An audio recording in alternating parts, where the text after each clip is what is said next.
Welcome back to Perthshire and the Gold Noble field. So this is where the magic happened about, 2 months ago, where Martin discovered this Gold Noble. So Martin, Paul and Peter are all up ahead. They've all ran off ahead of me. I've got my first signal. It's not brilliant. I dug it anyway. It got better once it got out the ground. And where was it? There it is, right there. What I thought was going to be a coin, I'm pretty certain is a button. And it is a button. But it's another one of these ones with writing around it. So let me give it a wee rub-a-dub on the trousers, see if we can make out a place or a person. So the back side is going to need, the front side, should I say, is a struggle. There are letters there, but I just can't get enough detail out. Need a toothbrush. On the back side though, we have got Gregor Mackenzie, and then we've got the name Blair Gowrie. Blair Gowrie, another Blair Gowrie button. So we're about 9-10 miles away from Blair Gowrie, so clearly there was a farm worker from Blair Gowrie, several of them in fact, because we've had a few of these, who was working these fields. So probably pre-Second World War, I'm guessing probably sometime in the early to mid 1900s at the latest. So we've got a banging signal here.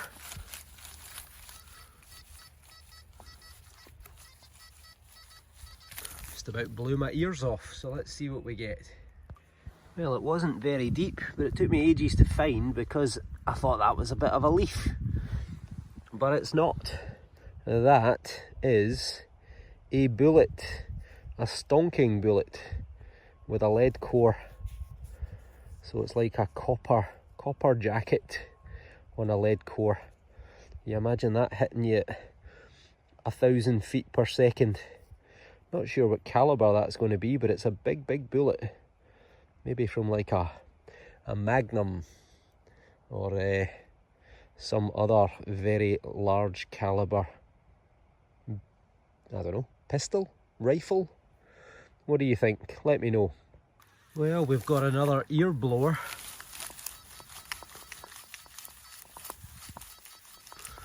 I hate to say it, but it sounds like a coin. Let's see what we get. Well, out the hole on the first dig and sounding a lot less like a coin.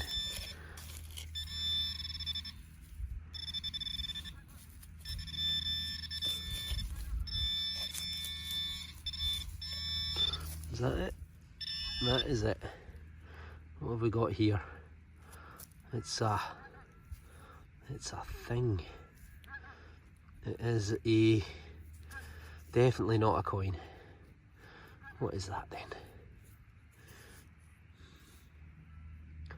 It looks like it's had a hole there and a hole there. Could it have been like a hook mounted on a wall? It's got a bit of sort of crudeness to it, you know, the hole isn't perfectly round.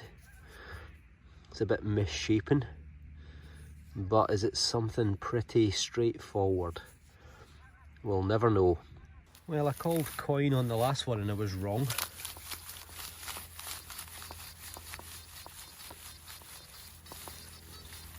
Not too bad. I wouldn't say it's a coin though. I think maybe a buckle or a big piece of metal. Well, a moment of truth. Out in the first spadeful. Not particularly deep.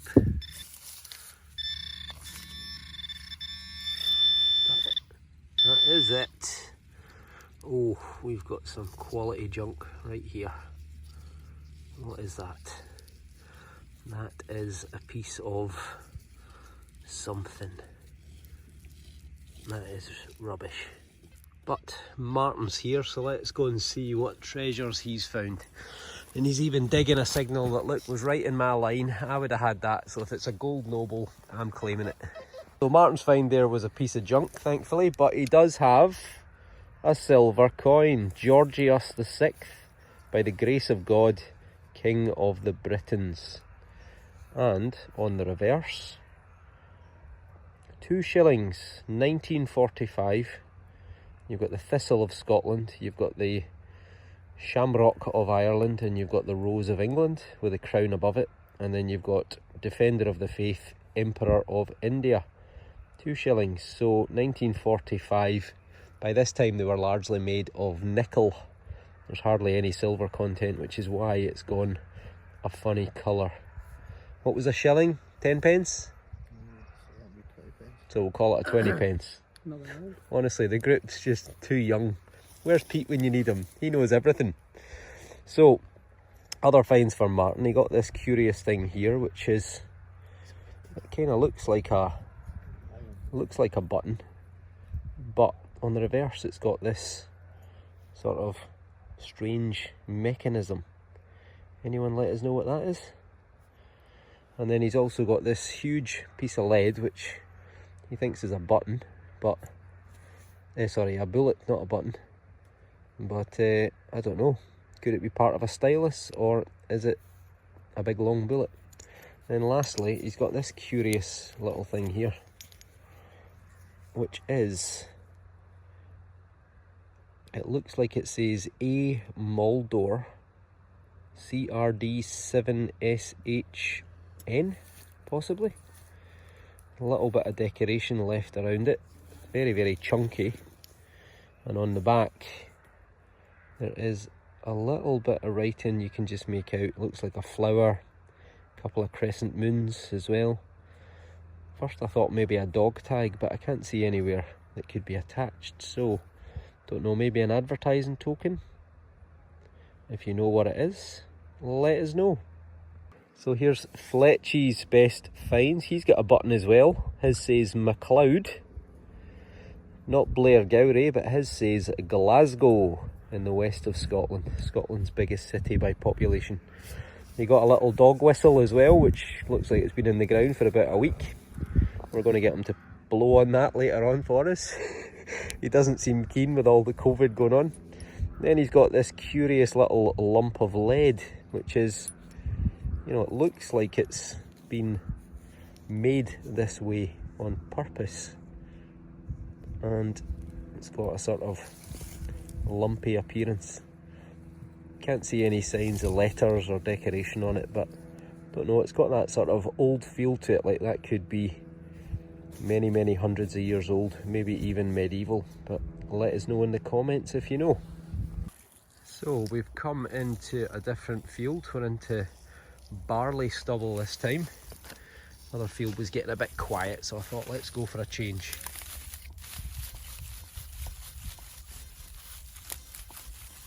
Pretty good signal there. Not brilliant, but we'll give it a go. And Martin, I think his signal that he's just dug, within 2 seconds of coming in, he has got a lead seal, I think he shouted. Did you say lead seal? Yeah, 1894. There we go, it's a big one. So, there's Martin's first find within, what was that, 1.5 feet maybe you had to walk there, Martin? Yeah. Have that. A lead seal, Russian, 1894. And yet again, if anyone speaks Russian, I'd love to know what this says, but I suspect it's probably a date and a sort of customs trade seal. So these were attached to bales of flax that came into the country from Russia to be milled into linen bed sheets and pillowcases and so on.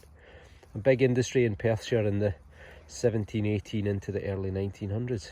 Good start. Damn. There we are. Now that is a big piece of iron pipe. Comes off as a reasonable signal. It was just under the surface and it's actually rubbish. So on to the next. Well, this one didn't even sound that good, but I dug it, and different field, same buttons. See if we can get a maker's mark.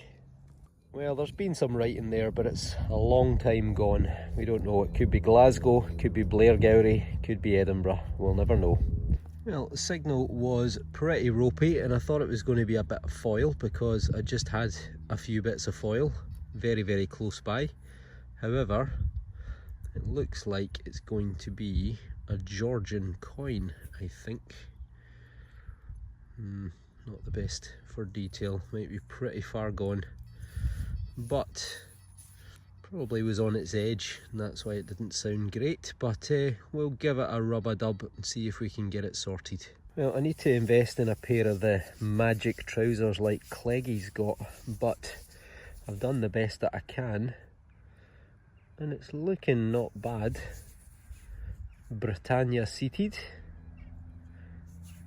Definitely it's going to be a Georgian coin, and on the other side it's actually pretty good. Pretty good indeed. I'm getting better all the time. That is a cracker.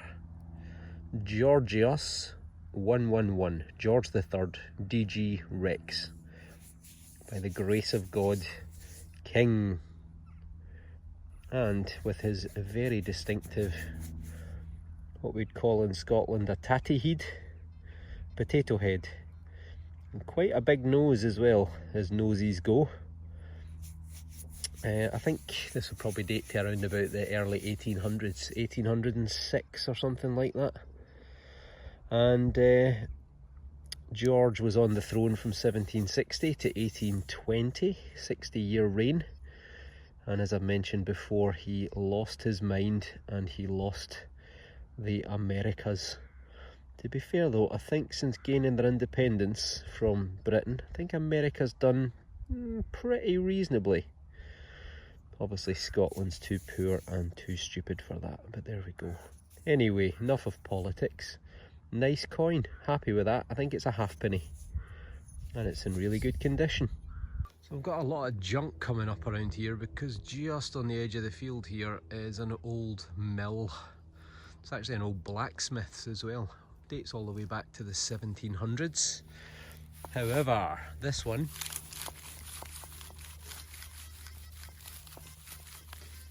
I'm not going to say coin, but sounds a bit like a coin.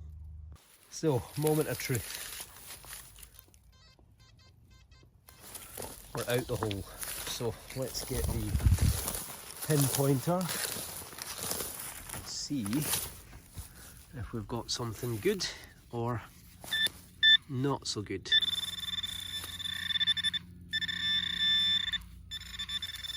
Looks like we're in the clod. Are we in here? No.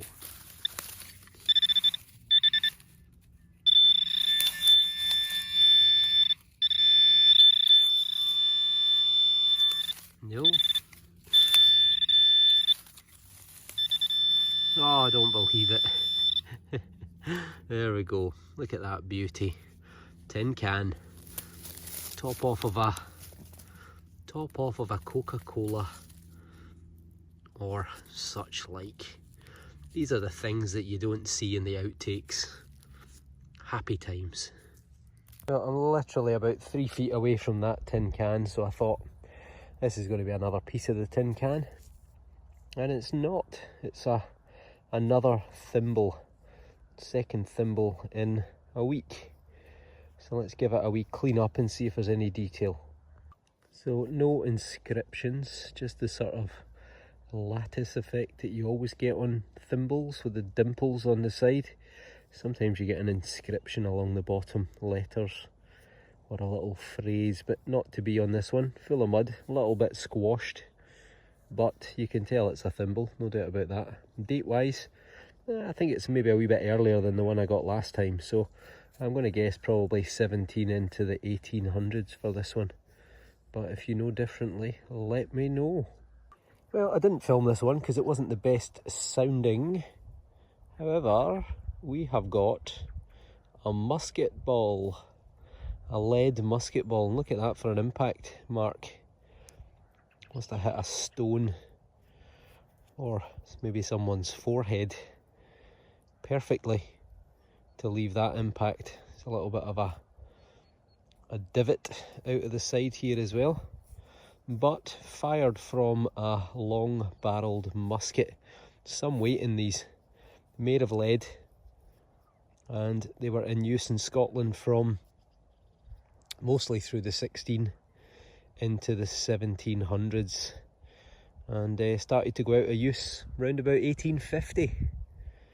So these are the type of muskets that would have been fired at the Battle of Culloden, where the British army defeated Bonnie Prince Charlie and his Jacobite army in 1746. The carnage that these things could create was just incredible. Imagine charging at a hail of these. You'd have no chance, absolutely none. So Paul's calling it a day. I'll not be far behind him, but he turned out a couple of nice finds from this field. First of all, Queen Victoria, by the grace of God, Queen of the Britons. And on the back, 1 penny, 1860. It's been slightly battered by the plough, it's a little bit bent, but it's still a coin. And then, more interestingly, looks like a military cap badge. Going by the very obvious maple leaf, I'm willing to guess that that is Canada. Fitting on the back, a couple of sort of clips where it would have attached onto probably a hat or a cap. And I'm probably willing to guess that it's Canadian infantry, probably World War II, but they were around this area in World War I, around about 1917 I think. So if anyone knows for sure, let us know. But two good finds. Well done, Paul. So Paul's off ski. Still me, Pete and Martin. The two of them are digging, and I've now just got a signal.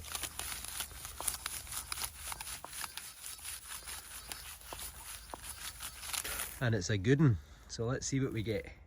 Might well be my last one, so hoping it's a good one. We're out the hole.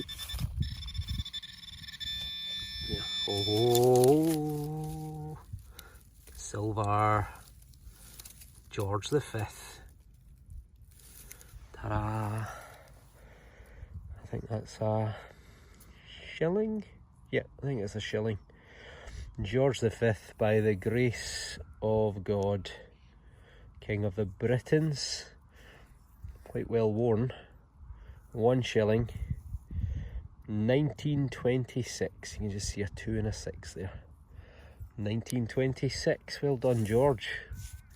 Well done, George. Well, that's turned not a bad day into a bit of a better day. Maybe we can winkle out some more. That's 2 coins in the last 15 minutes or so. Could well be my last signal, and it's a belter, whatever it is.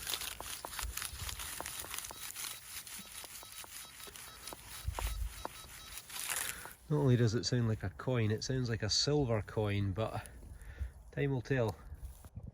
Well, last signal for me, I think, and it is definitely a coin. It looks like it's going to be a Victorian or a Georgian penny. I think there's a head there looking to the left, so that would maybe be George the Fifth. So we'll give it a wee clean up and see. So there we go, that's going to be, I think, my last find of the day. 1921, 1 penny. It's got this big bizarre corrosion spot right in the middle. On the other side, it's not too bad. Georgios the Fifth, by the grace of God, King of the Britons, Defender of the Faith, Emperor of India. How's that for a mouthful? Martin joins me. He's got some more finds from this field. There's his lead seal that we saw earlier, 1894, Russian. It's got a nice little ring. Don't know what it is. Copper alloy or something. It's got a couple of coins, but they've seen better days. Going by the size and shape of this, it's just blank, isn't it? But it's probably going to either be one of the early Georges, maybe George the First or George the Second. Failing that, it's maybe even a William and Mary or a William, so you're way back to 1680s, 1690s. But yeah, nice coin still. What have we got here? A button. No obvious detail, but you can see where the loop was attached, so that's probably 1800s, give or take. He's got another coin with a hole in it. Again, can't see any obvious detail on that. Can't see anything at all. But I'm guessing again, probably Georgian.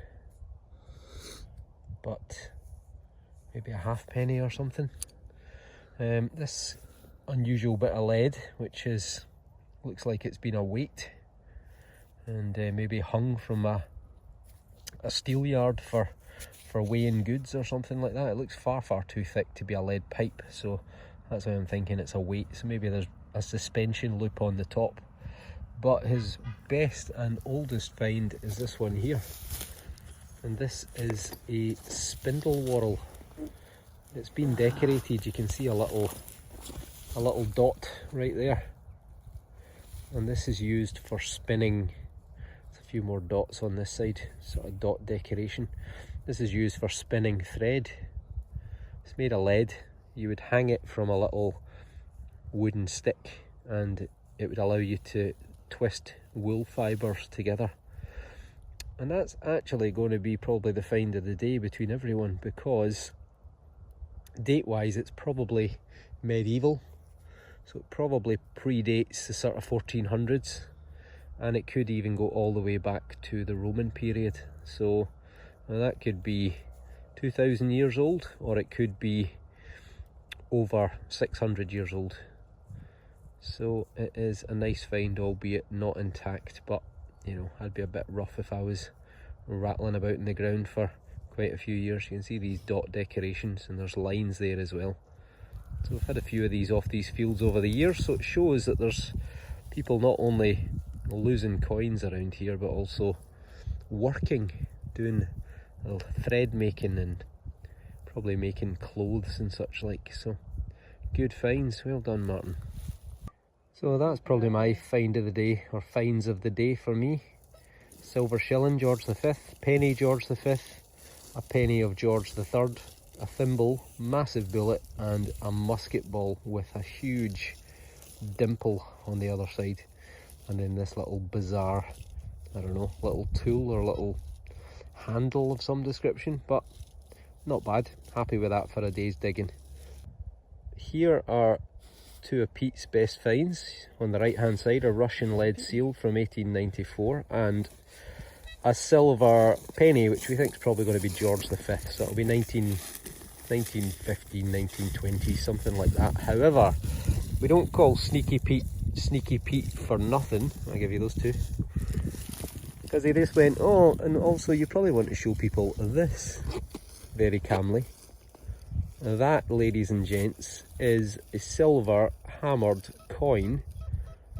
You can see 3 thistles on the front and a crown above. It looks like it says Omni just there.